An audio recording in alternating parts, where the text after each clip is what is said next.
Друзья, всем большой-большой привет! В этом видео я хочу показать, как связать оригинальный, необычный, красивый узор, напоминающий капли дождя на стекле. Такой ненавязчивый ажур с рельефными шишечками идеально подойдет для вязания жилета без рукавки, топа, кардигана, футболки, а также палантина. Он очень прост в исполнении, но смотрится стильно и эффектно. Для вязания такого узора подойдет любая пряжа, и тонкая, и толстая, и гладкая, и пушистая. Также можно использовать легкую фантазийную пряжу. Спицы следует подбирать, исходя из рекомендации производителя конкретно к данной пряже и исходя из вашей плотности вязания. Друзья, перед вами схема узора, на которой указаны и четные ряды, и нечетные ряды. Нечетные ряды– это лицевые ряды. 1, 3, 5, 7, 9, 11, 13, 15, 17, 19, 21 и 23. И они и при круговом вязании, и при поворотном всегда вяжутся справа налево по схеме, по ее условным обозначениям. Четные ряды при поворотном вязании вяжутся слева направо по рисунку. Конкретно по этой схеме все четные ряды провязываются от начала до конца изнаночными петлями. Накиды в том числе провязываются при поворотном вязании изнаночными петлями. Раппорт узора вверх по вязанию состоит из 24 рядов. Провязав последний четный 24 ряд слева направо всеми изнаночными петлями, мы начинаем повторять узор вверх по вязанию опять с 1 по 24 ряд. Столько раз, сколько вам это требуется в высоту вашего вязания. Раппорт узора в ряду состоит из 12 петель. Эти 12 петель обведены красной рамкой на этой схеме. Мы также видим петли, которые указаны перед раппортом в начале ряда. Это 5 петель симметрии в начале ряда. И видим еще 6 петель, которые указаны после раппорта. Это 6 петель симметрии в конце ряда. Эти петли симметрии в конце ряда и в начале ряда вяжутся только один раз. То есть мы повторяем 12 петель раппорта столько раз, сколько вам это требуется, а перед этими раппортами вам нужно провязать один только раз в начале ряда 5 петель симметрии. И после повторения этих раппортов вы в конце ряда также провязываете петли симметрии, 6 петель симметрии. Для того, чтобы набрать необходимое количество петель для вязания этого узора поворотными рядами, ваше количество петель должно делиться на число петель раппорта, то есть на 12. Должно быть кратно 12. Плюс добавляете 5 петель симметрии, которые вяжутся только в начале ряда один раз. И плюс добавляете 6 петель симметрии, которые вяжутся один раз в конце ряда. И плюс добавляете 2 кромочные петли, которые на этой схеме не указаны. Этот узор можно вязать, конечно, и по кругу. При вязании по кругу, для того, чтобы набрать нужное количество петель, ваше количество петель должно делиться на 12, на количество петель раппорта. Петли симметрии ни в начале ряда, ни в конце ряда набирать не нужно. Кромочные петли тоже не набираете. Но набираете одну дополнительную петлю для замыкания петель в круг. При вязании по кругу нечетные ряды вяжутся справа налево по условным обозначениям схемы. Это лицевые ряды. Четные ряды 2, 4, 6 и так далее также являются лицевыми при круговом вязании и также вяжутся справа налево, но по рисунку, то есть как смотрят петли.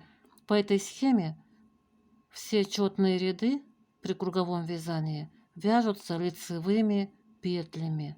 Накиды при круговом вязании также провязываются лицевой петлей.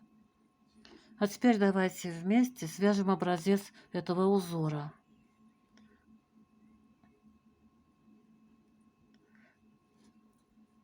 На этой схеме мы видим следующее обозначение для вязания узора. Вот эти вот черные точки большие, это шишечки. Я покажу, как провязать эти шишечки, чтобы они не проваливались в полотно и чтобы не деформировались при многочисленных стирках.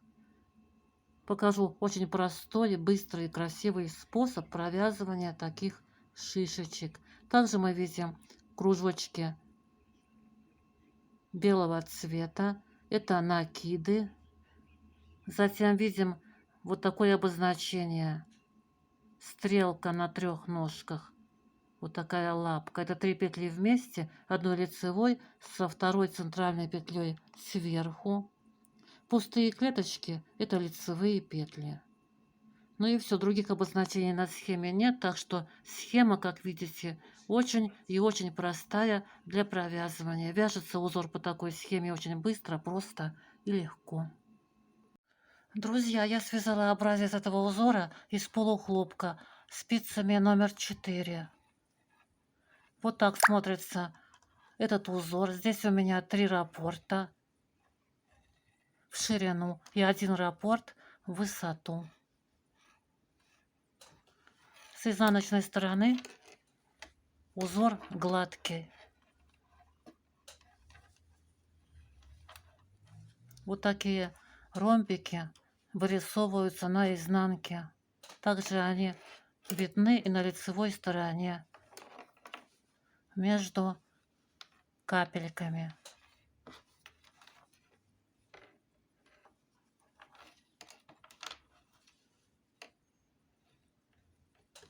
А теперь давайте вместе свяжем образец этого узора. Самым обычным классическим способом набора петель на спицы я набрала 37 петель. Это 2 раппорта по 12 петель, 24 петли, плюс 5 петель симметрии в начале ряда, 29 петель, плюс 6 петель симметрии в конце ряда, 35 петель, и плюс 2 кромочные петли, которые на схеме не указаны, 37 петель. И провяжу подготовительный установочный ряд всеми изнаночными петлями, чтобы выйти на лицевую сторону работы и подготовить петли к правильному положению. Я вяжу бабушкиным способом вязания.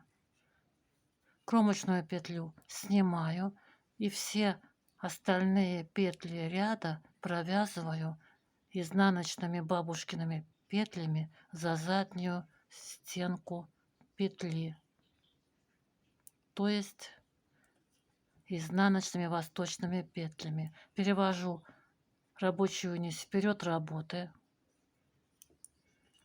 за петлю, вот так. Спицу правую ввожу за заднюю стенку петли слева направо, сзади работы.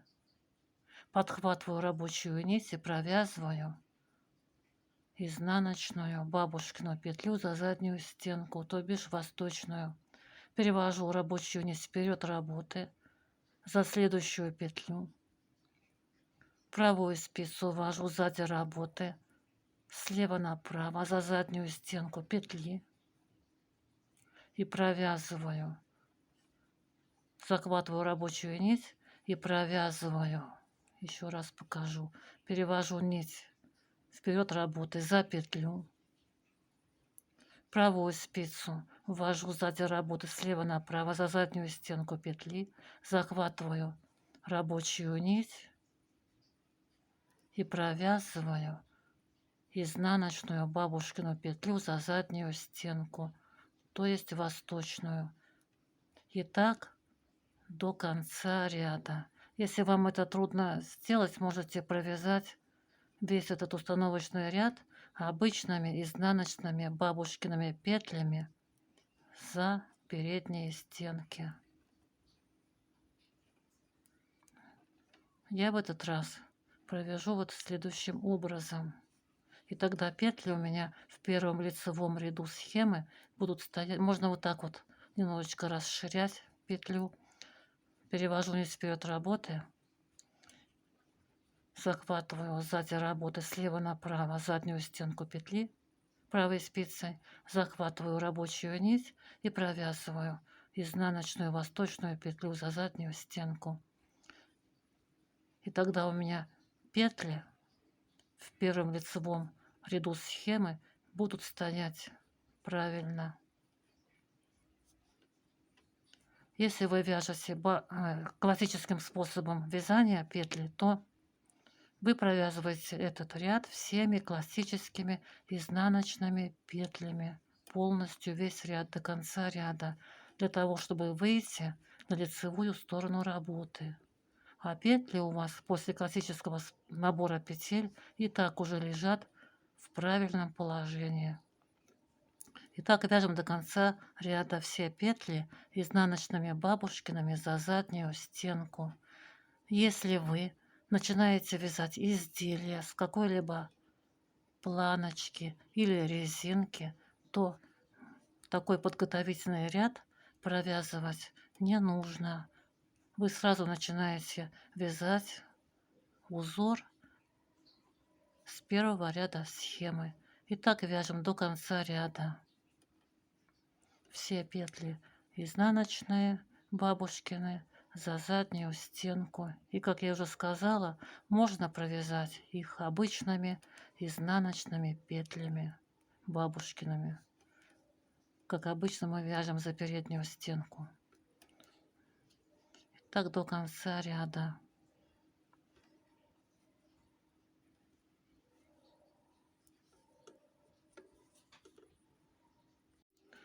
Итак, я довязываю подготовительный установочный ряд до конца изнаночными восточными петлями, то есть бабушкиными петлями за заднюю стенку.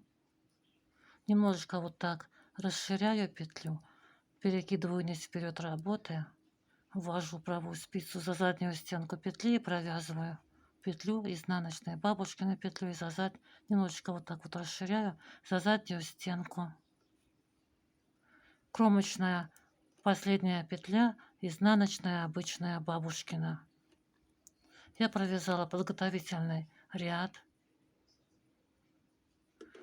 Разворачиваю работу на лицевую сторону. Это был как бы изнаночный ряд, который вяжется только один раз перед началом провязывания узора по схеме. И начинаем вязать узор. Первый лицевой ряд. Кромочную петлю снимаем. Далее идут 5 лицевых петель. Провязываем 5 лицевых петель. 1, 2 лицевая, 3 лицевая петля, 4 и 5 лицевая петля. Мы провязали 5 петель симметрии, которые вяжутся только один раз в начале ряда. Вешаем маркер после них. И далее начинаем провязывать раппорт узора, который также вяжется всеми лицевыми петлями. Вяжем 12 лицевых петель. 1 лицевая, 2, 3, 4, 5, 6 лицевая петля, 7, 8, 9, 10, 11 и 12 лицевая петля. Мы раппорты узора будем разделять между собой маркерами, чтобы не запутаться. Вешаем после раппорта первого маркер и начинаем провязывать второй раппорт узора. Вяжем 12 лицевых петель.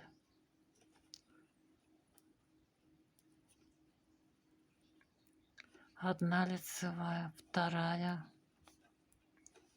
3, 4, 5, 6, 7, 8 лицевая петля, 9, 10, 11 и 12 лицевая петля. Мы провязали второй раппорт узора из 12 петель. Вешаем после него маркер И далее начинаем провязывать следующий раппорт. Если вы набрали несколько раппортов, опять же вяжем 12 лицевых петель. Затем опять вешаем маркер и вяжем следующий раппорт. 12 лицевых петель. И так провязываем все ваши раппорты по 12 петель, разделяя их маркерами. После последнего раппорта вешаем маркер. И в конце ряда только один раз после всех раппортов провязываем 6 петель симметрии, 6 лицевых петель в первом ряду. 1 лицевая, 2 лицевая петля, 3, 4, 5 и 6 лицевая петля симметрии. Вяжутся они только один раз после провязывания всех раппортов. Кромочная петля, изнаночная, бабушкина. Я так вяжу кромочные. Работу разворачиваем на изнаночную сторону. Вот так у нас сейчас выглядит первый ряд. И провязываем второй ряд всеми изнаночными петлями. Полностью кромочную петлю снимаем и провязываем до конца ряда изнаночные петли.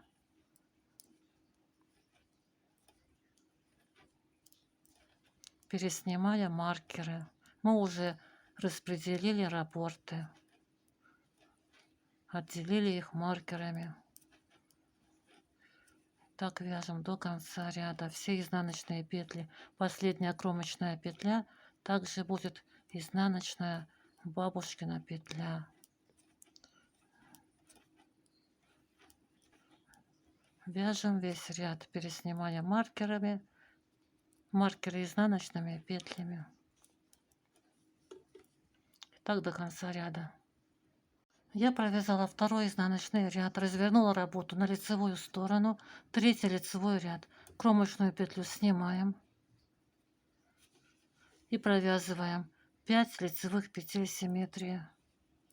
1, 2, 3, 4 и 5. Маркер переснимаем, который отделяет петли симметрии. Начинаем провязывать раппорт узора. От красной черты до красной черты 12 петель. Первая петля у нас шишечка, то есть на первой петле раппорта мы должны провязать шишечку.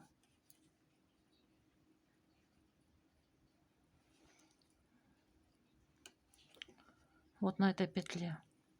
Провязываем эту петлю лицевой петлей за заднюю стенку. Но саму петлю с левой спицы не сбрасываем. На правой спице 1 петля. Вытягиваем эту петлю немножечко больше, чем обычно, но не сильно. Делаем накид. На правой спице 2 петли. Провязываем петлю с левой спицы еще раз. На правой спице 3 петли. Делаем накид. На правой спице у нас уже 4 петли. Провязываем петлю с левой спицы также за заднюю стенку. Еще раз. На правой спице 5 петель. Делаем накид. На правой спице 6 петель. И провязываем эту петлю же с левой спицы еще раз за заднюю стенку. На правой спице у нас 7 петель. Это стандартное количество набранных петель для шишечки. Если вы вяжете из толстой пряжи, вы можете набрать на правую спицу 5 петель. А если из тонкой, можно набрать больше петель, 9 или 11. То есть это зависит от толщины вашей пряжи и от желаемой вами величины размера шишечки. А теперь эту петлю с левой спицы сбрасываем.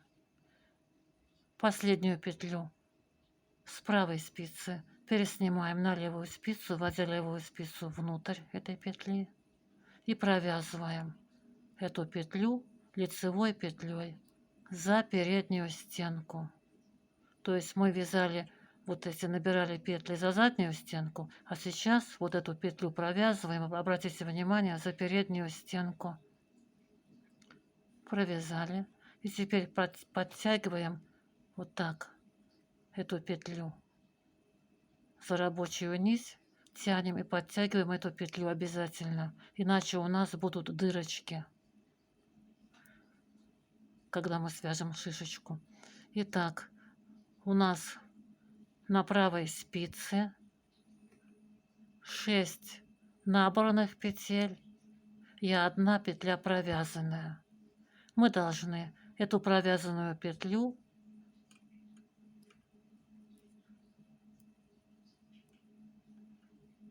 на эту провязанную петлю накинуть все эти 6 петель. То есть эту провязанную петлю мы должны протянуть через 6 петель. По очереди это будем делать. Итак, не спеша и аккуратно подцепляем первую из 6 набранных петель левой спицей вот так и протягиваем через нее провязанную петлю. Подцепляем левой спицей следующую набранную петлю и протягиваем через нее, то есть набрасываем набранную петлю на нее, провязанную петлю.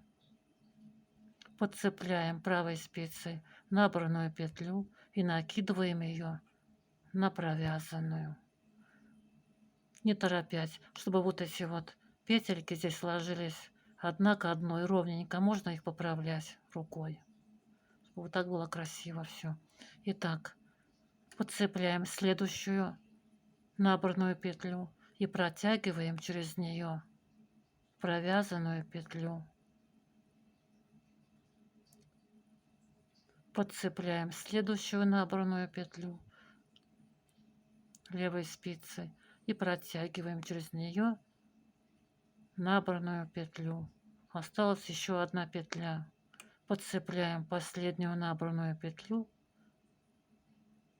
и протягиваем через нее провязанную петлю. Вот так можно сейчас тоже поправить, чтобы все было красиво, чтобы петельки лежали друг возле друга ровненько и аккуратно. И теперь еще раз подтягиваем за рабочую нить вот эту петлю провязанную. Вот так затягиваем, чтобы дырочек у нас потом не было. Далее вот эту петлю провязанную переодеваем на правую спицу, вводя на левую спицу, вводя левую спицу внутрь этой петли. И провязываем ее лицевой петлей за заднюю стенку. То есть еще раз провязываем эту провязанную петлю.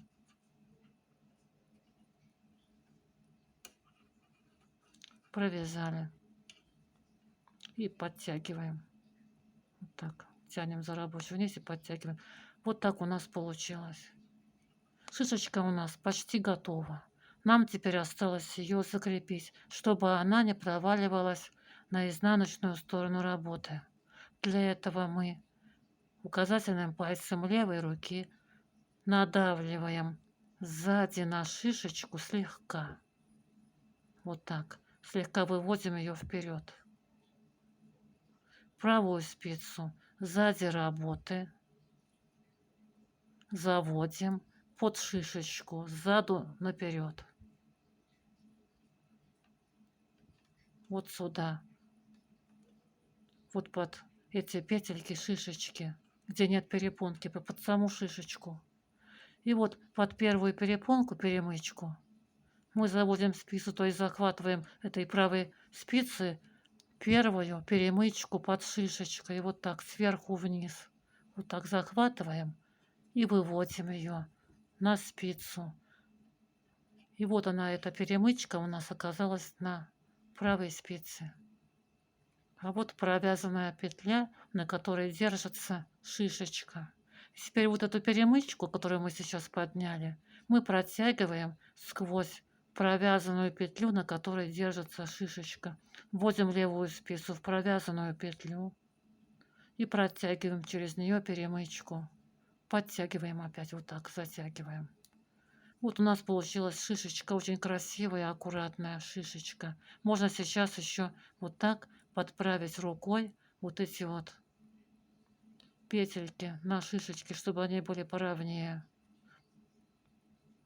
Вот так вот. Чтобы все было аккуратно и красиво. Расправить их можно сейчас.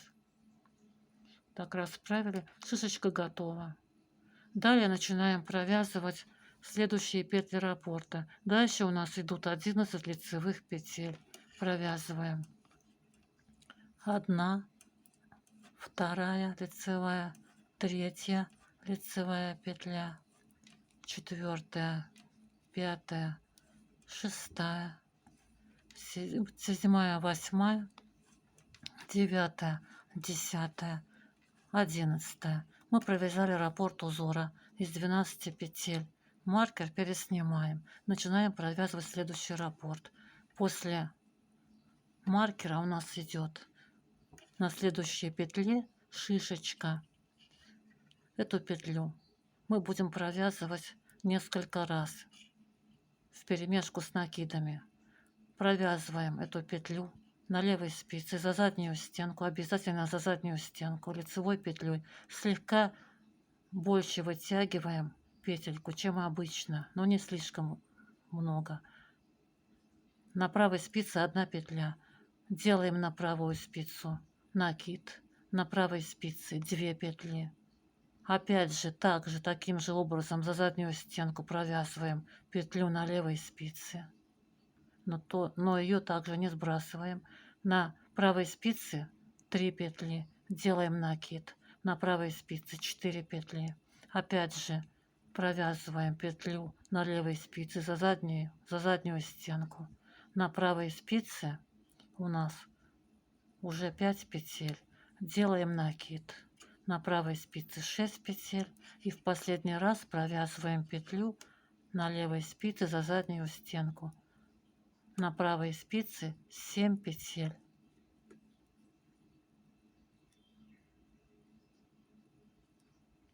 И теперь петлю с левой спицы мы сбрасываем.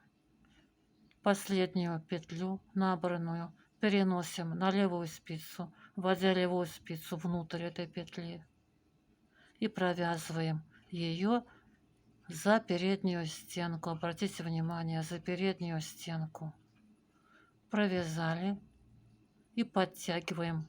Тянем за рабочую нить. Обязательно подтягиваем петлю, чтобы потом не было дырочек над шишечкой.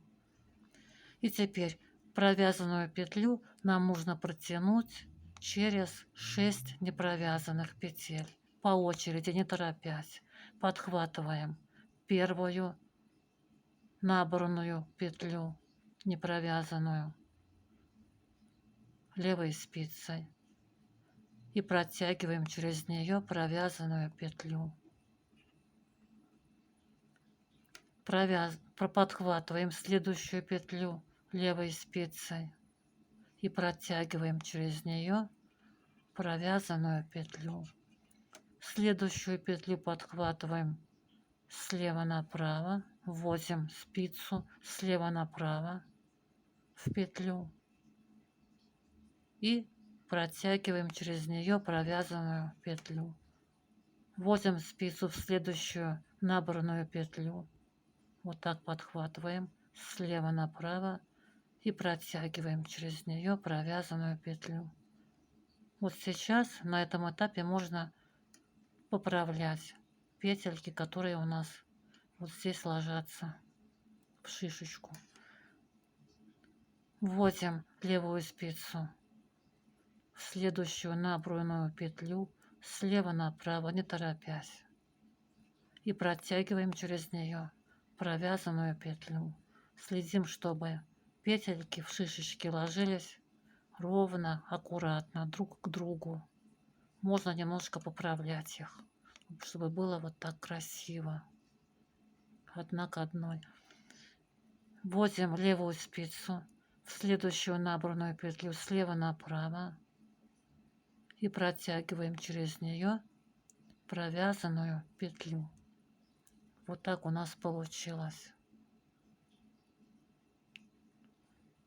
Мы проделывали все это не спеша, и получилось красиво. Все петельки лежат в шишечке одна к одной. Но если по 2, по 3 петли набрасывать на провязанную петлю, будет сразу ровнее, не нужно будет поправлять. Но лучше делать это по одной петле, не спеша, чтобы не убежала провязанная петля. Теперь переснимаем, подтягиваем сначала обязательно. Подтягиваем за рабочую нить.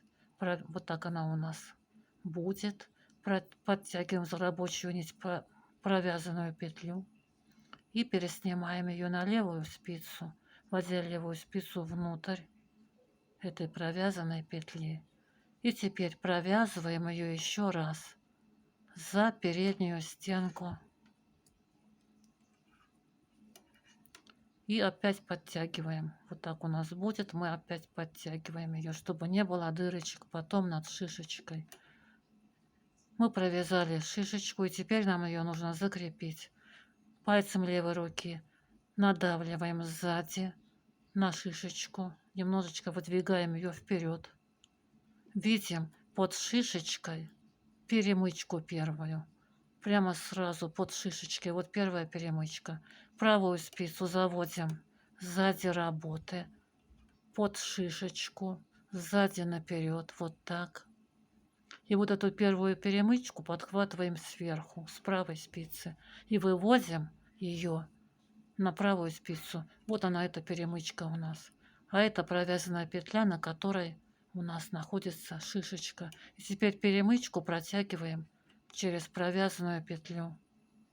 Вводим левую спицу в провязанную петлю слева направо и протягиваем через нее перемычку и подтягиваем опять. Тянем за рабочую нить и подтягиваем эту перемычку. Все, мы провязали шишечку. Она у нас будет теперь постоянно на лицевой стороне работы и проваливаться на изнаночную сторону никогда не будет. И не будет деформироваться при стирках.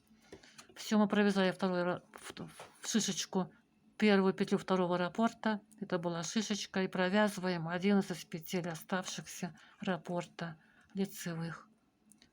Одна лицевая, вторая лицевая петля, третья, четвертая, пятая, шестая, седьмая, восьмая, девятая, 10 и 11 лицевая петля. Маркер переснимаем. Если у вас есть еще раппорты, вяжем следующий раппорт. Из 12 петель на первой петле выполняем шишечку, провязываем 11 петель, вешаем маркер и так далее. Провязываем все раппорты ваши по очереди. Такие шишечки у нас получились. Аккуратные, красивые. После последнего раппорта вешаем маркер и провязываем 6 петель симметрии в конце ряда. На первой петле симметрии также выполняем шишечку. Провязываем эту петлю, на которой будет у нас шишечка, за заднюю стенку. Немножечко больше вытягиваем, чем обычно петельку. Саму петлю не сбрасываем. На правой спице 1 петля, делаем накид, на правой спице 2 петли, провязываем еще раз таким же образом петлю на левой спице, на правой спице 3 петли, делаем накид, на правой спице 4 петли, также за правую стенку, за заднюю провязываем петлю на левой спице, но саму ее не сбрасываем, на правой спице 5 петель, делаем накид, на правой спице 6 петель и провязываем в последний раз эту петлю также за заднюю стенку. На правой спице у нас 7 петель. Теперь сбрасываем петлю. Вот так у нас все это сейчас выглядит. И теперь последнюю наборную петлю переносим на левую спицу, вводя левую спицу внутрь этой петли и провязываем ее за переднюю стенку. Обратите внимание, за переднюю стенку лицевой петлей. Провязали и подтягиваем вот так за рабочую нить эту петлю. Обязательно подтягиваем. И теперь через эту провязанную петлю крайнюю, протягиваем эту провязанную петлю, протягиваем через 6 непровязанных петель. Делаем это не торопясь, по очереди. Вводим левую спицу в набранную петлю. У нас здесь 6 набранных петель и 1 провязанная. В набранную первую петлю вводим спицу слева направо и протягиваем через нее провязанную петлю.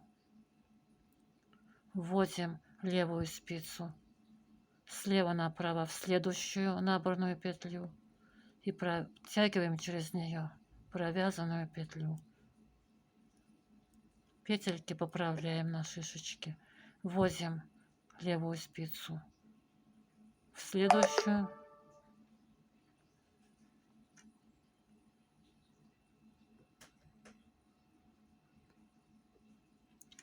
Вводим левую спицу в следующую набранную петлю и протягиваем через нее провязанную петлю. И так далее. Вводим левую спицу в следующую набранную петлю и протягиваем через нее провязанную петлю. Вот так красиво у нас ложатся петельки в шишечку. Можно поправлять рукой, если у вас будет неровно. Вводим левую спицу в следующую провязанную петлю и протягиваем в следующую набранную и протягиваем через нее провязанную петлю. И в последнюю набранную петлю вводим левую спицу и протягиваем через нее провязанную петлю. На этом этапе можно поправить, если у вас легли петли в шишечку неровно. У меня все получилось ровно, аккуратно, я не торопилась и протягивала по очереди, не торопясь. Теперь подтягиваем провязанную петлю, переснимаем ее на левую спицу, вводя левую спицу внутрь этой петли.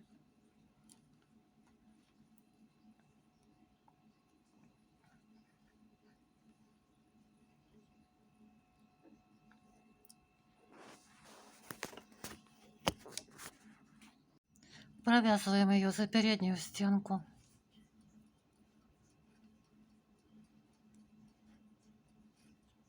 И подтягиваем. Обязательно подтягиваем. Далее нам нужно закрепить эту петлю, зафиксировать, чтобы она у нас оставалась всегда на лицевой стороне. Для этого и не проваливалась. Для этого пальцем левой руки надавливаем слегка на шишечку вперед к себе, выводим шишечку, находим под шишечкой вот эту первую перемычку, правую спицу сзади работы заводим под шишечку над этой перемычкой. Вот так.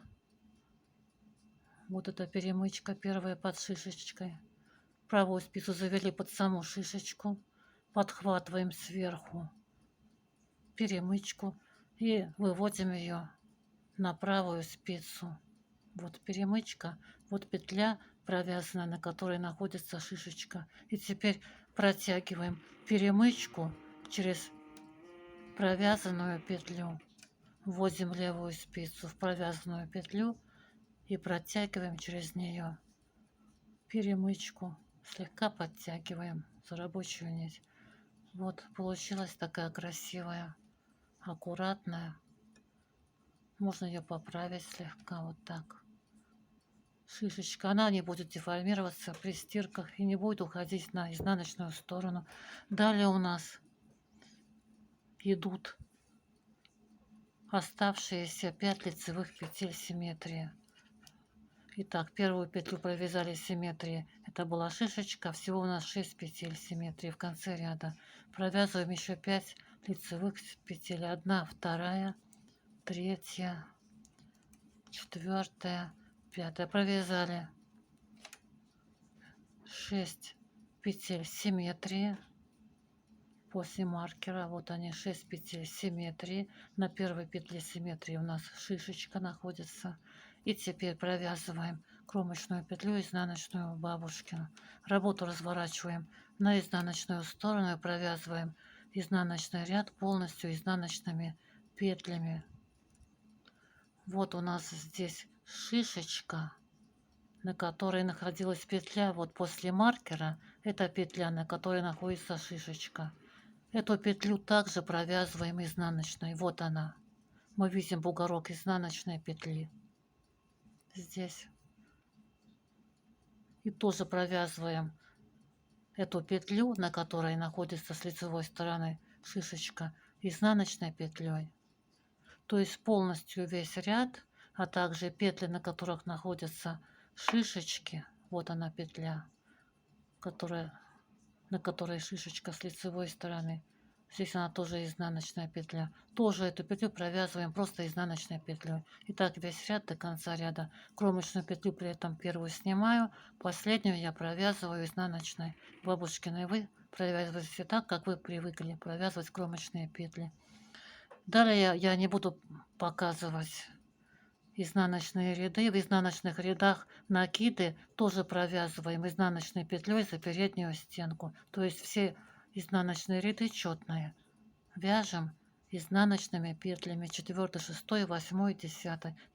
И тогда я буду провязывать с вами только лицевые ряды. 5 лицевой ряд.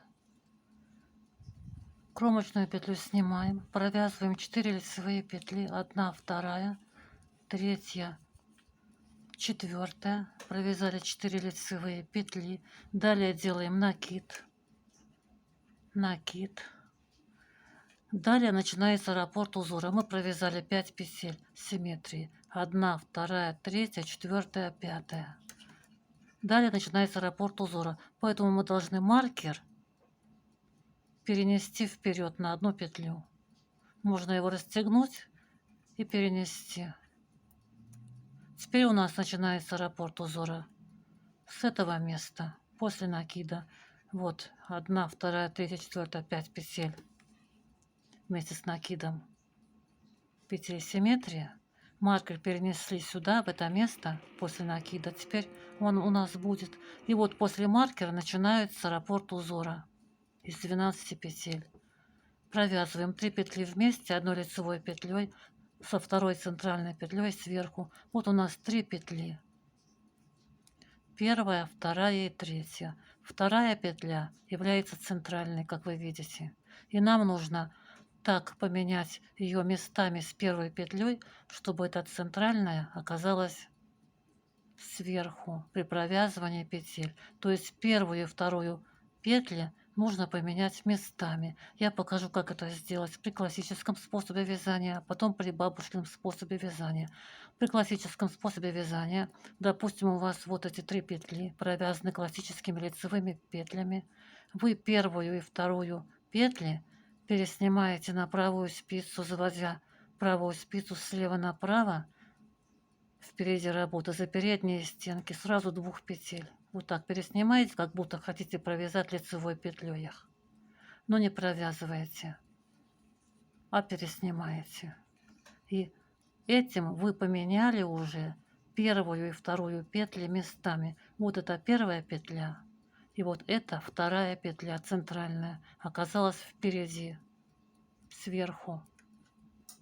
Теперь следующую петлю, третью, провязываете. Это у вас здесь лицевая классическая. Провязывайте ее лицевой классической петлей. Вот так. Провязали. И протягиваете эту провязанную петлю через 2 переснятые. Для этого левую спицу вводите слева направо в 2 переснятые петли. Вот так подхватываете их и протягиваете провязанную петлю через 2 переснятые. И у вас получится вот такая красивая косичка со второй центральной петлей сверху. Она получилась у меня неровная, потому что петли-то у меня бабушкины, я вяжу бабушкиным способом вязания. И сейчас я покажу, как все это провязать при бабушкином способе вязания петель, которым я вяжу. Итак, вот передо мной 3 петли, которые я должна провязать вместе со второй центральной петлей сверху. Вот первая петля, вторая центральная и третья. Для этого я первую и вторую петли переснимаю на правую спицу, вводя правую спицу внутрь этих двух петель, первой и второй, и переснимаю их на правую спицу. Вот у меня первая петля, вот вторая, вот третья. Теперь вторую петлю я спускаю с правой спицы, а первую возвращаю на левую спицу. Затем подхватываю вторую петлю и также возвращаю ее на левую спицу. Теперь у меня вторая центральная петля оказалась наверху, сверху, впереди, вот она. То есть теперь у нас это вторая петля, потом идет первая и третья. И теперь все 3 петли провязываю вместе одной лицевой петлей за задние стенки. Для этого правую спицу ввожу вовнутрь всех 3 петель сразу, вот так, подхватываю рабочую нить и провязываю их вместе одной лицевой петлей. Вот красивая такая косичка. Здесь получается вот такая ровненькая со второй центральной петлей сверху. Дальше у нас идет по схеме накид. И далее у нас идут 1, 2, 3, 4, 5, 6, 7, 8, 9 лицевая петля. Дальше после накида вяжем 9 лицевых петель. 1, 2, 3, 4, 5, 6, 7, 8, 9 лицевая петля. Мы провязали раппорт узора из 12 петель. Это еще у нас остался накид. Накид делаем. Мы провязали раппорт узора из 12 петель.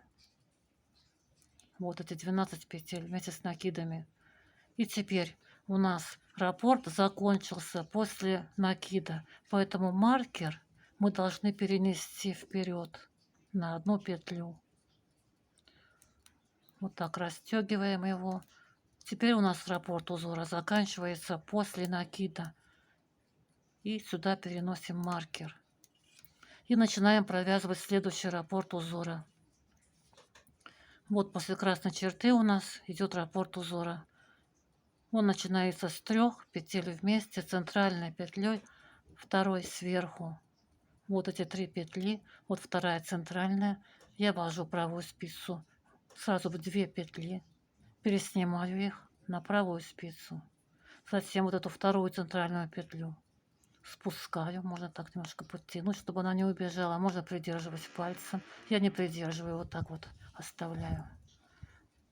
Затем первую петлю возвращаем на левую спицу, подхватываем вторую петлю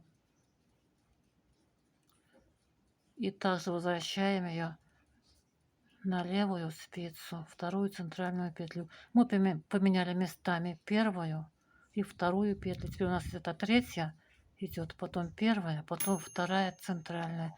И теперь провязываем все 3 петли вместе одной лицевой петлей за задние стенки со второй центральной петлей сверху, которая сейчас у нас она оказалась впереди. Итак, далее накид. Делаем накид, провязываем 9 лицевых петель. 1, 2, 3, 4 лицевая петля, 5, 6, 7, 8 и 9. И накид. Раппорт узора из 12 петель мы провязали. Вот 1, 2, 3, 4, 5, 6, 7, 8, 9, 10, 11, 12 петля. Вот они 12 петель вместе с накидами. Поэтому маркер мы должны перенести теперь сюда, после накида. Теперь у нас раппорт заканчивается. Можно его расстегнуть, перенести, а можно вот так просто петельку переснять, снять маркер, одеть петельку обратно И вот сюда перенести после накида. Теперь у нас раппорт заканчивается. Вот они, 12 петель. От маркера до маркера. Накид не потеряете. Всю маркер пересняли. Далее начинаете провязывать следующий раппорт узора. Как мы сейчас провязывали второй раппорт. И так провязываете все последующие раппорты, переснимая маркеры. Вот так у нас здесь накид, потом маркер после накида.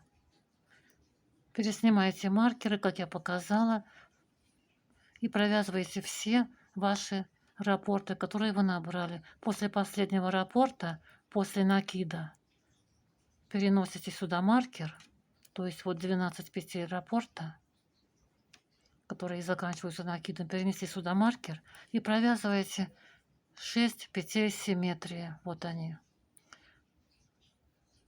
3 петли вместе одной лицевой петлей с центральной петлей сверху. Вот первая петля, вторая центральная и третья. Первую и вторую петли переснимаем на правую спицу. Вторую петлю спускаем, можно придерживать эту петлю пальцами.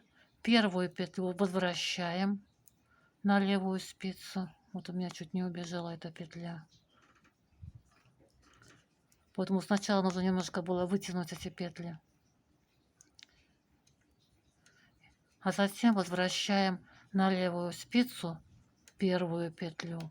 Мы поменяли местами первую и вторую петли. Теперь вторая центральная петля у нас впереди. Вот она здесь. Вот такая косичка здесь будет. И теперь провязываем 3 петли вместе одной лицевой петлей со задней стенки. Со второй лицевой центральной петлей. Вот получается косичка. Далее накид делаем. И 4 лицевые петли провязываем. 1, 2, 3, 4. Мы провязали 6 петель симметрии в конце ряда. Первая петля, вторая, третья, четвертая, пятая, шестая. Накид тоже считаем. И кромочная петля в конце ряда, изнаночная бабушкина петля. Шестой ряд. Изнаночной вяжем, разворачиваем работу и провязываем все петли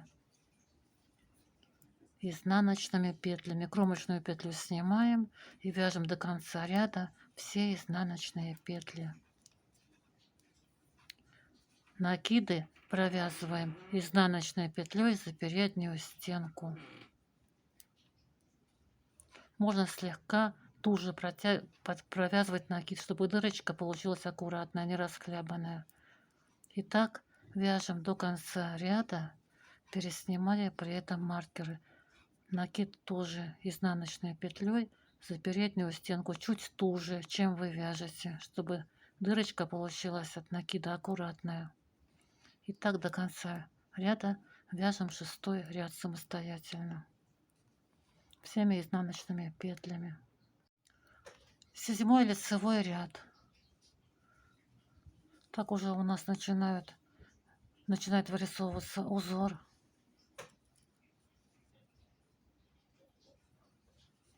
Седьмой лицевой ряд.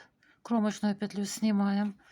Далее идут 3 лицевые петли. Провязываем 3 лицевые. Это мы вяжем петли симметрии в начале ряда. Далее делаем накид и лицевая петля. Мы провязали петли симметрии в начале ряда. Маркер переснимаем, который отделяет петли симметрии. И начинаем провязывать раппорт узора из 12 петель. После маркера первое обозначение — это 3 петли вместе одной лицевой петлей со второй петлей центральной сверху. Вот эти 3 петли, первая, вторая и третья. Первую и вторую петли я переснимаю на правую спицу. Вторую петлю спускаю с правой спицы, возвращаю на левую спицу сначала первую петлю, потом подхватываю вторую петлю и также возвращаю ее на левую спицу. Я поменяла местами первую и вторую петли. Теперь вторая петля, вот у меня, она сверху. Такой косичкой красивой здесь идет у нас вот такая вот косичка, дорожка. И теперь провязываем эти 3 петли вместе одной лицевой петлей за задние стенки. Такая дорожка, такая косичка получается. Далее идет у нас лицевая петля. Провязываем лицевую. Далее накид, делаем накид. И провязываем 1, 2, 3, 4, 5, 6, 7, 7 лицевых петель. 1, 2, 3, 4, 5, 6, 7 лицевая петля. Далее идет у нас 1, 2, 3, 4, 5, 6, 7. Далее идет накид и лицевая петля. Провязали. У нас здесь закончился раппорт узора из 12 петель. Вот они, 12 петель, последняя лицевая. Поэтому маркер мы должны перенести вот сюда.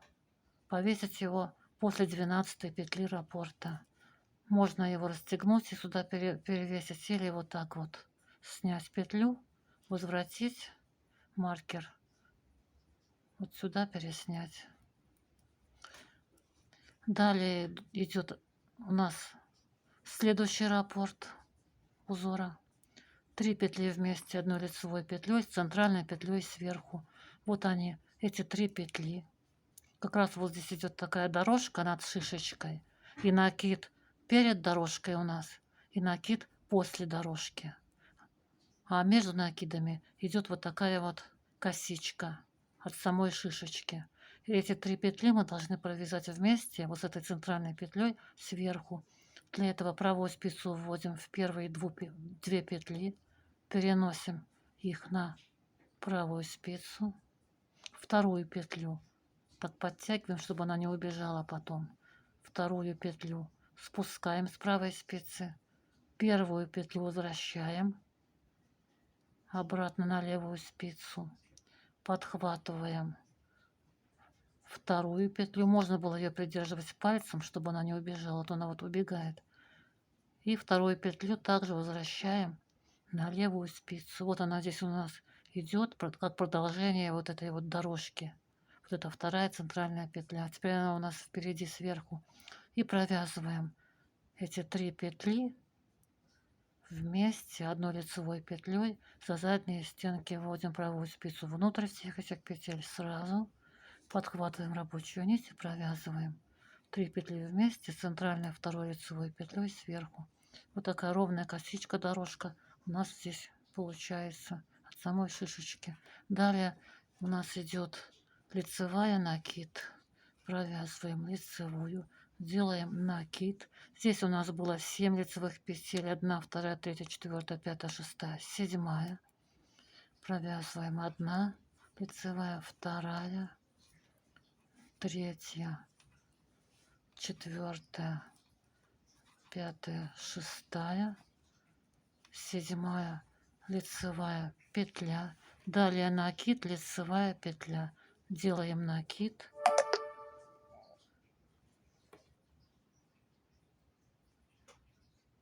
Сделали накид и провязали лицевую петлю. И нам опять нужно переместить маркер вот сюда. После 12 петли раппорта. Вот они, 12 петель у нас. Вот 12 петель раппорта. Мы переносим, можно расстегнуть его, этот маркер, и перенести его вот сюда, после 12 петли раппорта. Вот они, 1, 2, 3, 4, 5, 6, 7, 8, 9, 10. Еще раз. 1, 2, 3, 4, 5, 6, 7, 8, 9, 10, 11, 12. Перенесли сюда. Теперь здесь у нас будет маркер. Здесь у нас заканчивается раппорт. И дальше начинаете провязывать следующий раппорт. Вот эти 3 петли. такая идет центральная косичка от самой шишечки. Их провязывайте 3 вместе, вот здесь. И далее начинаете провязывать раппорт и заканчиваете лицевой петлей. И опять переносите маркер на 1 петлю вперед. То есть вешаете маркер, теперь переносите вот сюда, после 12 петли раппорта. И так провязывайте все ваши раппорты по очереди, переснимая маркеры вперед на 1 петлю. И в конце последнего раппорта переснимаете маркер и провязываете 6 петель симметрии в конце ряда. 3 петли вместе одной лицевой петлей с центральной петлей сверху. Вот эта центральная петля идет как продолжение косички от шишечки. Вот она. И по ее сторонам находятся накиды. Это первая петля, вторая и третья. Мы переснимаем на правую спицу первые 2 петли. Немножко вот так подтягиваем. Вторую петлю сбрасываем, придерживаем, чтобы не убежала. Первую возвращаем на левую спицу, подхватываем вторую петлю, тоже возвращаем на первую спицу, на левую спицу. Мы поменяли местами первую и вторую петли. Вот теперь эта центральная вторая петля у нас вот здесь впереди находится. Мы перенесли ее вперед. Вот она является продолжением косички, которая идет от шишечки. И теперь эти 3 петли, первая, вторая и третья, провязываем вместе одной лицевой петлей за задние стенки, центральной второй петлей лицевой сверху. Далее лицевая, накид. Провязываем лицевую, делаем накид и 3 лицевые петли. Провязываем одну лицевую, вторую лицевую, третью лицевую петлю. Мы провязали 6 петель раппорта в конце ряда. Вот они, эти 6 петель. И последняя кромочная петля, изнаночная бабушкина петля. Разворачиваем работу на изнаночную сторону. Вот так уже начинает у нас вырисовываться узор. И провязываем 8 изнаночный ряд всеми изнаночными петлями, в том числе и накиды, провязываем изнаночной петлей. Кромочную первую снимаем, последнюю провязываем изнаночной бабушкой. Вяжем самостоятельно этот 8 изнаночный ряд. 9 изнаночный ряд. Кромочную петлю снимаем. Далее идут 2 лицевые петли, накид. Провязываем 2 лицевые петли, делаем накид и 2 лицевые петли. Провязываем 2 лицевые петли. Мы провязали 5 петель симметрии узора в начале ряда. И теперь после этих петель симметрии сюда мы теперь переснимаем маркер, сюда помещаем маркер. То есть мы должны его или расстегнуть и сюда поместить, или можно его просто вот таким образом переснять. Снимаем эту петлю с левой спицы, убираем маркер, возвращаем петлю на левую спицу. И теперь помещаем маркер после 5 петли симметрии. 1, 2, 3, 4, 5. Маркер теперь будет находиться здесь. Теперь здесь будет начинаться раппорт узора. И далее начинаем провязывать раппорт узора. 3 петли вместе, вот эти 3 петли вместе, одной лицевой петлей, центральной второй лицевой петлей сверху. Эта центральная петля как раз таки идет от самой шишечки. Вот она должна быть сверху, впереди. Переснимаем первые 2 петли на левую спицу. Спускаем вторую центральную петлю с левой спицы, придерживаем, чтобы она не убежала. Как видите, она у меня уже убегала несколько раз. Так, немножко вытягиваем и придерживаем.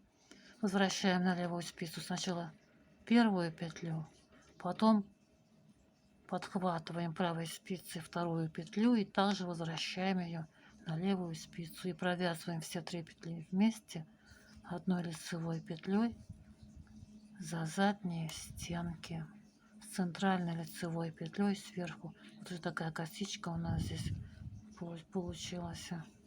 Далее идет у нас 2 лицевые петли, 1 лицевая, 2, накид, делаем накид, 5 лицевых петель, провязываем 1 лицевую, 2 лицевую, 3, 4, 5 лицевую петлю. Далее идет накид и 2 лицевые петли, провязываем 1 лицевую, 2. У нас закончился раппорт узора из 12 петель. Можно посчитать для того, чтобы убедиться. 1, 2, 3, 4, 5, 6, 7, 8, 9, 10, 11, 12. И здесь он закончился раппорт. Поэтому мы должны перенести сюда маркер. После 12 петли раппорта должны поместить маркер, то есть переснять его и повесить на правую спицу. Можно расстегнуть и повесить его сюда, а можно просто вот эту петельку с левой спицы вот так временно снять, маркер отсюда с левой спицы убрать и поместить его на правую спицу и вернуть петельку снятую на левую спицу. Вот у нас теперь здесь раппорт из 12 петель. Теперь у нас маркер будет находиться здесь. Провязываем следующий раппорт 9 ряда. 3 петли вместе 1 лицевой петлей. Вот эти 3 петли с 1 лицевой петлей, 2 центральной лицевой петлей сверху мы должны провязать. Вот она идет как раз таки от шишечки, это центральная петля, 2. Мы переснимаем 1-ю, 2 петли на правую спицу, слегка вот так растягиваем 2 петлю и спускаем 2 петлю с правой спицы, придерживаем ее, слегка придерживаем, помещаем на левую спицу сначала 1 петлю, потом, вот если не придерживать, она убегает. Сейчас я ее на место поставлю. И потом возвращаем, вот она, эта петля 2 снята, возвращаем на левую спицу 2 петлю. Вот она теперь 2 петля у нас впереди. И провязываем 3 петли вместе 1 лицевой петлей со 2 центральной петлей сверху, со задней стенки. Вот так. Как раз эта косичка идет от шишечки. Итак, далее 2 лицевые петли. И тут провязываем 2 лицевые. Затем накид. 5 лицевых петель. 1, 2, 3, 4, 5. Накид. И 2 лицевые петли. Мы закончили провязывать 2 раппорт узора из 12 петель. И теперь раппорт узора заканчивается здесь. Поэтому маркер мы должны перенести сюда. После последней 12 петли раппорта мы должны поместить маркер. Мы его можем расстегнуть и перенести его на правую спицу. После 12 петли раппорта мы его повесили. И начинаем провязывать следующий раппорт. Провязываем 3 петли вместе, 1 лицевой, 11, 9 ряд, 1 лицевой с центральной петлей сверху.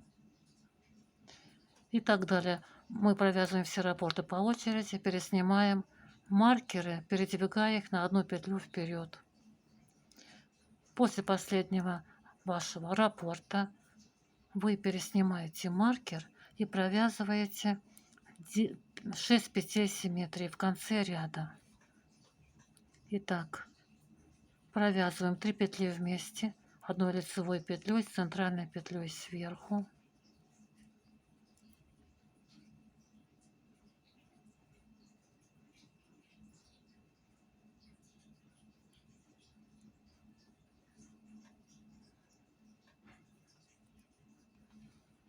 Затем 2 лицевые петли,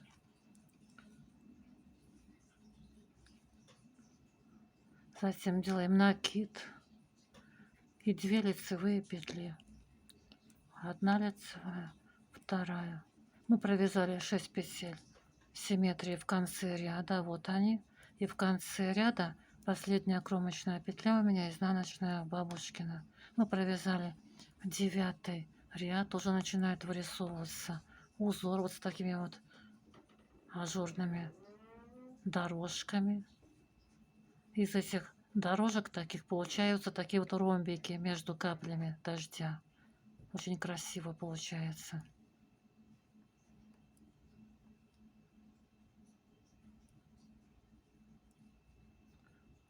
Итак, разворачиваем работу на изнаночную сторону и самостоятельно провязываем 10 изнаночный ряд всеми изнаночными петлями, в том числе и накиды изнаночной петлей за переднюю стенку.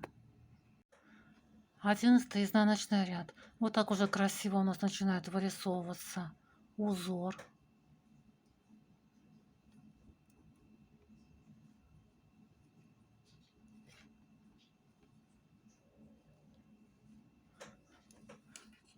Итак, 11 лицевой ряд. Кромочную петлю снимаем. Далее идет лицевая петля. Затем идет накид. Делаем накид. Далее идут 3 лицевые петли. Провязываем 3 лицевые петли. 1, 2, 3 лицевая петля. И все. Мы провязали 5 петель симметрии в начале ряда. Поэтому после них нужно нам повесить маркер, то есть перенести его вперед на 1 петлю. Можно его расстегнуть и повесить теперь на правую спицу. Или можно сделать так: временно снять крайнюю петлю с левой спицы и перенести маркер на правую спицу. И затем вернуть петлю на левую спицу, которую мы временно сняли. Все, теперь вот здесь начинается с этого места раппорт узора 11 ряда. Итак, 3 петли вместе 1 лицевой петлей. Вот эта косичка идет у нас, это вторая косичка второй центральной лицевой петлей. Она должна быть сверху, поэтому мы меняем местами первую и вторую петли. Переснимаем 2 петли на левую, на правую спицу. Вторую центральную петлю спускаем, возвращаем на левую спицу первую петлю, подхватываем вторую центральную петлю и также возвращаем ее на левую спицу. Вот эта центральная вторая петля оказалась у нас наверху сверху. И провязываем все 3 петли вместе 1 лицевой петлей с центральной петлей сверху. Далее 3 лицевые петли. 3 лицевые, накид. Провязываем 3 лицевые. 1, 2, 3, накид. Далее опять 3 лицевые, накид. Провязываем 1 лицевая, 2, 3, накид. И 3 лицевые петли в конце раппорта. 1 лицевая, 2 и 3. Раппорт узора 12 петель закончился. Вот они, эти 12 петель. Поэтому мы должны перенести маркер на правую спицу, после 12 петли его повесить. Можно расстегнуть его и перевесить сюда после 12 петли раппорта. Или временно снять петельку с левой спицы и переснять маркер с левой спицы на правую. И вернуть временно снятую петельку на левую спицу. Теперь у нас с этого места будет начинаться второй раппорт. Провязываем второй раппорт 11 ряда. 3 петли вместе 1 лицевой петлей с центральной петлей, сверху которой идет вот такой дорожкой от шишечки. Вот она, центральная петля, вторая. Прямо от шишечки идет.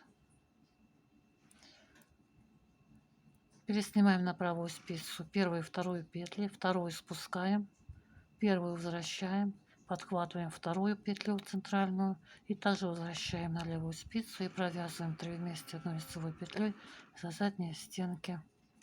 Далее у нас 3 лицевые накид, 3 лицевые накид.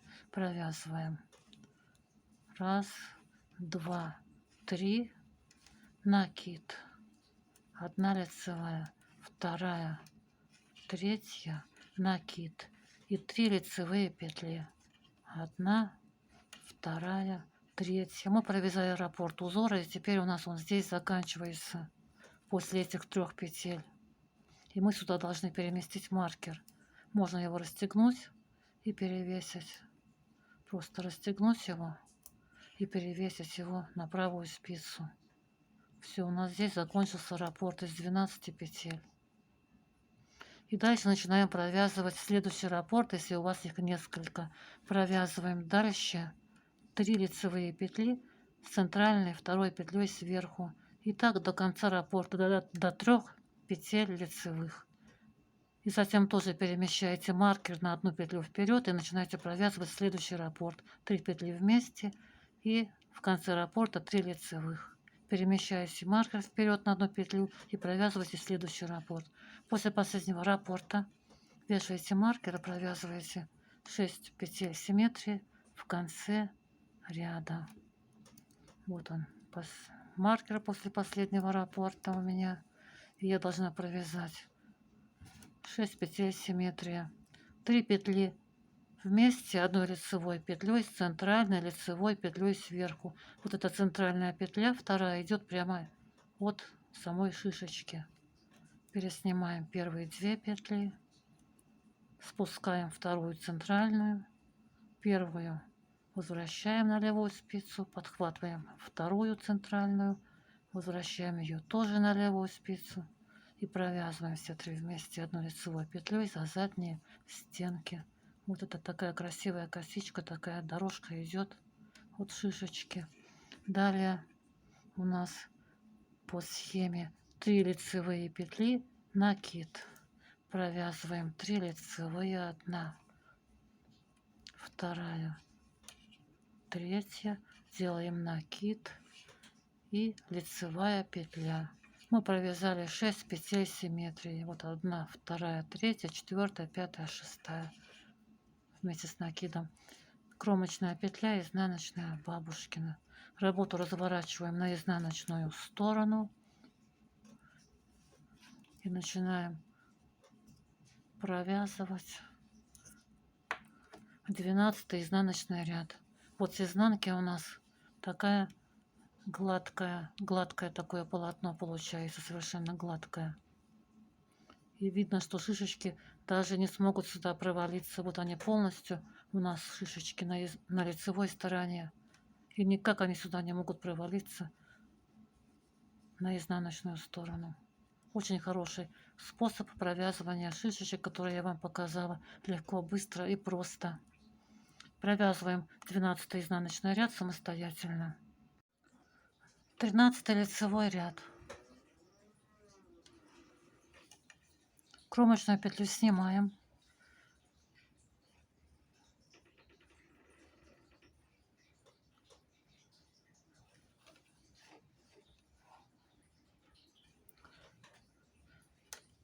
Далее идут все лицевые петли до конца ряда. Сняли кромочную петлю и провязываем все петли лицевые полностью до конца ряда. Провязываем так этот ряд, переснимая маркеры. Провязываем самостоятельно. Последняя кромочная петля, изнаночная, бабушкина. До конца ряда лицевые петли полностью.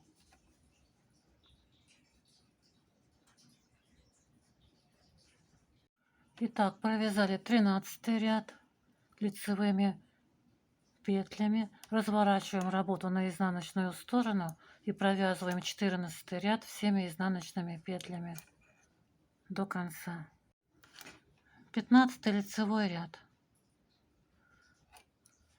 Кромочную петлю снимаем, Далее идут 5 лицевых петель симметрии. 1, 2, 3, 4, 5. Маркер переснимаем. Провязываем. Начинаем провязывать раппорт узора из 12 петель. 1, 2, 3, 4, 5, 6. 6 лицевых петель. 1, 2, 3, 4, 5, 6. Далее на следующей петле шишечка. Вот на этой петле провязываем шишечку. Вводим правую спицу вовнутрь этой петли и провязываем ее за заднюю стенку. Немножко вытягиваем больше, чем обычно, петлю на правую спицу. На правой спице 1 петля. Делаем накид. На правой спице уже 2 петли. Еще раз таким же образом за заднюю стенку провязываем петлю с левой спицы. На правой спице уже 3 петли. Делаем накид. На правой спице 4 петли. Еще раз за заднюю стенку провязываем петлю на левой спице. На правой спице у нас уже 5 петель. Делаем накид. На правой спице 6 петель. Еще раз провязываем петлю за заднюю стенку. На правой спице у нас 7 петель. И только теперь сбрасываем эту петлю с левой спицы. Вот так у нас получается. Последнюю наборную петлю переносим на левую спицу, вводя левую спицу внутрь этой петли и провязываем ее за переднюю стенку. Обратите внимание, за переднюю стенку. Провязали и подтягиваем петлю обязательно, чтобы потом не было дырочки над шишечкой. И теперь вот эту провязанную петлю протягиваем через оставшиеся 6 набранных петель по очереди, не торопясь. Вводим левую спицу в первую набранную петлю слева направо и протягиваем через нее провязанную петлю. Вводим левую спицу в следующую набранную петлю и протягиваем через нее провязанную петлю. Вводим левую спицу в следующую набранную петлю и протягиваем через нее провязанную петлю. Вот на этом этапе можно поправлять петли, которые оказываются на шишечке. Вот так. Вводим левую спицу в следующую набранную петлю и протягиваем через нее провязанную петлю.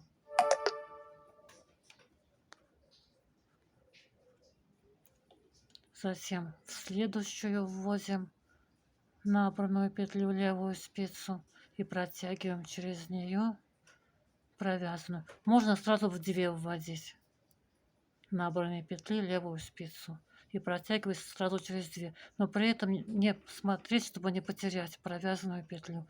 Так будут они ложиться ровнее, эти петли, в шишечку.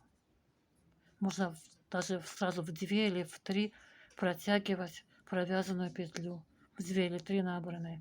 Получается у нас так сейчас. Подтягиваем обязательно на этом этапе провязанную петлю, возвращаем ее, переснимаем ее на левую спицу, вводя левую спицу внутрь провязанной петли и еще раз провязываем ее за переднюю стенку и опять подтягиваем петлю, подтягиваем, тянем за рабочую нить обязательно, чтобы не было потом дырочки над шишечкой. И теперь нам нужно закрепить эту петлю. Вот эта петля у нас, эта шишечка у нас, вот она. И под этой шишечкой вот есть перемычка. Вот эта перемычка первая, вот она. Сразу находится под шишечкой, вот она. Указательным пальцем сзади надавливаем на шишечку, выводя ее немножко вперед на себя. Правую спицу заводим сзади работы под шишечку. Над первой перемычкой, вот под шишечку завели. Вот первая перемычка. И сверху вот так захватываем эту первую перемычку и вытаскиваем ее. Еще раз покажу. Вот шишечка, вот первая перемычка. Вот она, первая перемычка. Шишечку немножко надавливаем на себя, чтобы удобно было за нее заводить правую спицу. Правую спицу заводим за где работы, под шишечку. Вот так, сзади наперед. Захватываем сверху вниз перемычку и вытаскиваем перемычку на спицу.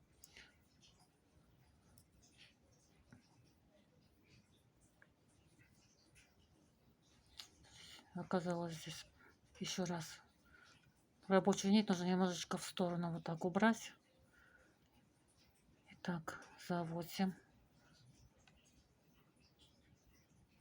Под шишечку захватываем перемычку и вытаскиваем ее на правую спицу. То есть нужно убирать, чтобы не мешала рабочая нить, сразу в сторону направо ее.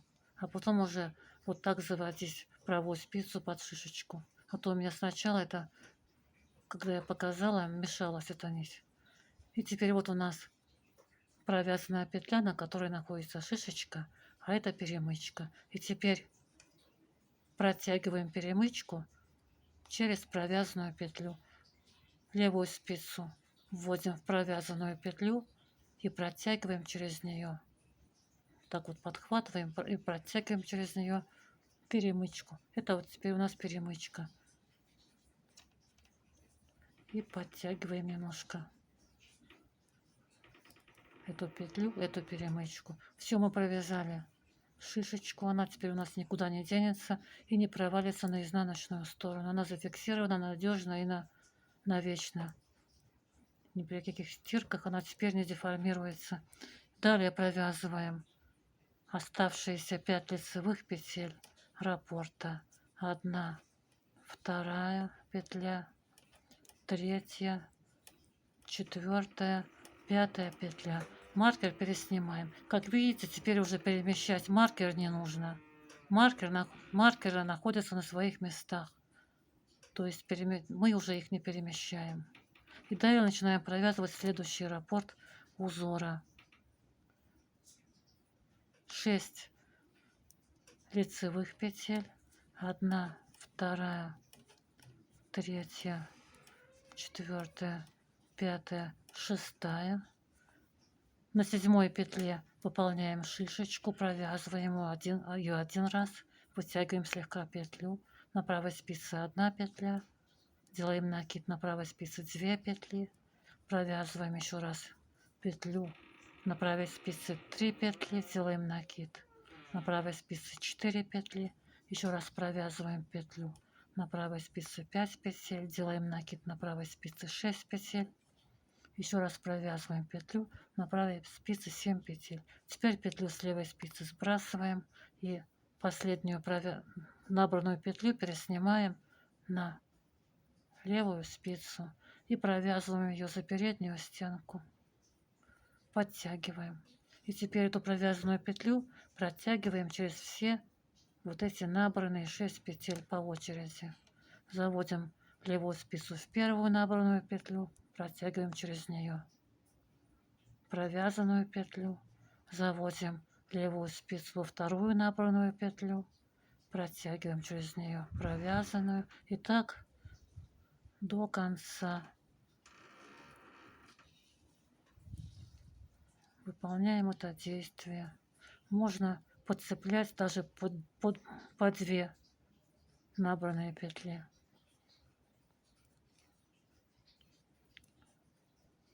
Вот так получается. Красиво, все аккуратно. Если что-то поправить надо, можно на этом этапе поправить вот эти петельки, шишечки. И последнюю петлю набрасываем на провязанную. Вот так красиво получается. Все аккуратно. Можно здесь поправлять немножечко. И подтягиваем петлю обязательно провязанную с рабочую нить. Все. Мы Выполнили шишечку, а теперь ее закрепляем. Надавливаем на нее указательным пальцем слегка. Правую спицу заводим сзади работы под шишечку, сзади наперед.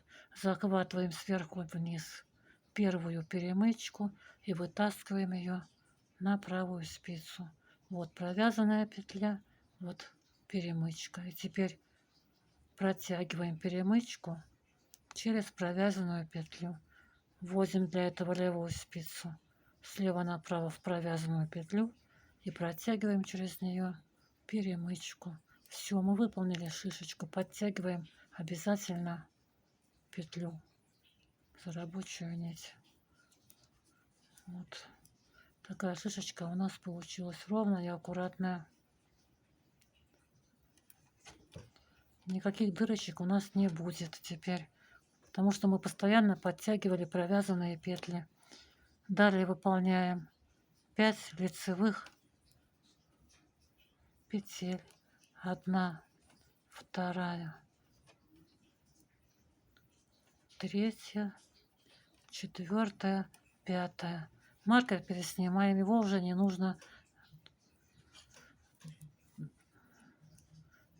Не нужно его уже